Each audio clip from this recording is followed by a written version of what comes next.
चलिए, तो next topic है आपका रक्षा कर्म।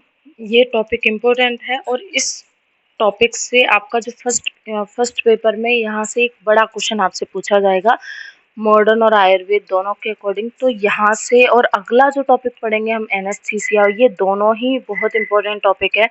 या तो रक्षा कर्म या स्टरलाइजेशन, मतलब एक ही बात है दोनों की।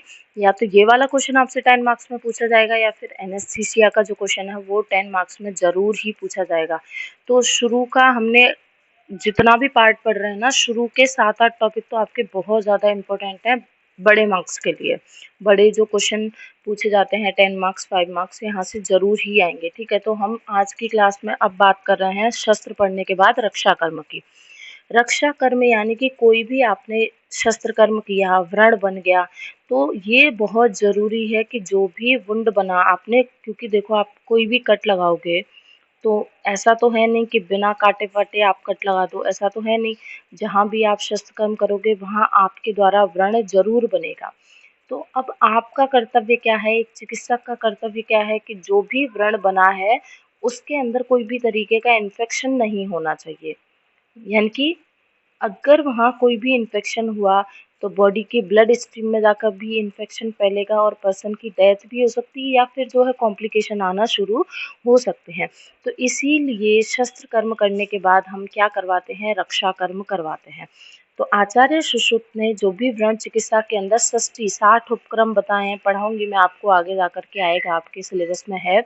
तो सुश्रुत द्वारा वर्णित व्रण चिकित्सा के 60 उपक्रम में जो सबसे लास्ट 60वां उपक्रम है वो है रक्षा कर्म। रक्षा कर्म करते हैं तो जो भी व्रण आपने बनाया है वो निर्जंतुक बना रहता है, उसके अंदर इन्फेक्शन नहीं होता है। इसीलिए रक्षा कर्म करना जरूरी है। ठीक है, व्रणी पुरुष को चाहिए कि धूपन कर्म द्वारा, जिसमें वो वचा है, एला है, गुग्गुलू है, जटामांसी है, इनसे धूपन कर्म करवा सकता है। धूपन मंत्र आदि वर्णित विधि, यम नियम आदि के द्वारा रक्षा विधान करके तथा गुग्गुलू आदि की धूप का प्रयोग करके जो इनविजिबल बैक्टीरिया वायरस हैं जो हमें आंखों से दिखाई नहीं देते हैं, उनसे व्रण की हमें रक्षा करनी चाहिए। तो रक्षा कर्म में टोटल कुल मिला के क्या काम किया हमने, व्रण की रक्षा की इनसे, जो इनविजिबल बैक्टीरिया वायरस हैं इनसे।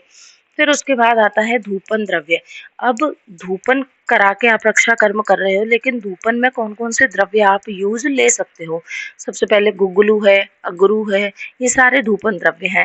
राल है, वचा है, श्वेत सरसप का चूर्ण, लवण और नीम के पत्ते, इन सबको आपको लेना है। इन सबको लेकर के इनके अंदर गोघृत मिलाना है और फिर उस व्रण का आपको धूपन कर्म करना है।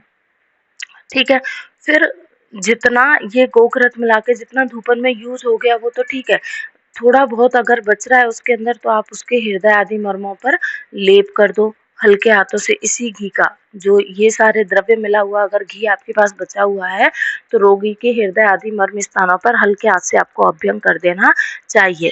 इन द्रव्यों से आपको व्रण का धूपन करना है तथा उसके साथ ही व्रणिता आगार। व्रणिता आगार कौन सी जगह होता है, जहाँ पे व्रणी पुरुष रहता है। जैसे ऑपरेशन होने के बाद पोस्ट ऑपरेटिव में उसको जिस रूम में रखा जाएगा वही क्या है, व्रणितागार है। तो पेशेंट को धूपन कराने के, पेशेंट के वुंड का धूपन कराने के साथ साथ आपको व्रणिता आगार यानी कि जिस जगह जिस रूम में वो पर्सन रह रहा है उस रूम का भी, तथा उसके जो बेड बिस्तर कुछ भी हैं, बिस्तर वगैरह जिस पर वो सो रहा है, जो भी बेड है, उस सब का भी आपको रक्षोघ्न द्रव्य से क्या कराना है, धूपन। क्योंकि इन्फेक्शन तो कहीं से भी फैल सकता है। जिन कपड़ों पर, जिन बिस्तरों पर वो सो रहा है, जो कपड़े वो पहन रहा है, उनसे भी उसके इन्फेक्शन कॉन्टेक्ट में आ सकता है। इसीलिए आपको इन सभी का क्या कराना है, धूपन कर्म करवाना है।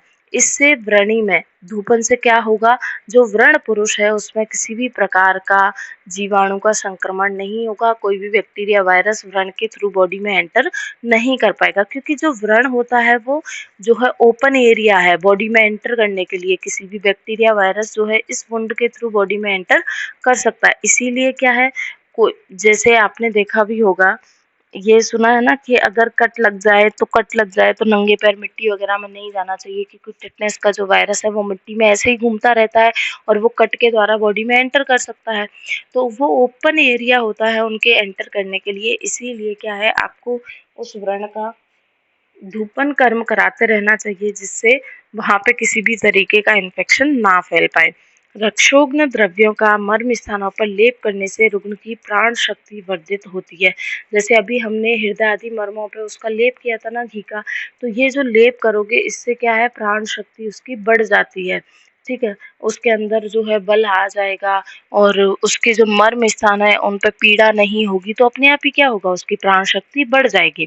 आचार्य काश्यप ने क्या बोला है, आचार्य काश्यप ने अपने कल्प स्थान के धूम कल्प अध्याय में रक्षोघ्न द्रव्य बताए हैं। ठीक है, तो वहां पे उन्होंने कौन कौन से द्रव्य बताए हैं, ये सारे नाम आपको याद करने की जरूरत नहीं है। एक सेकंड,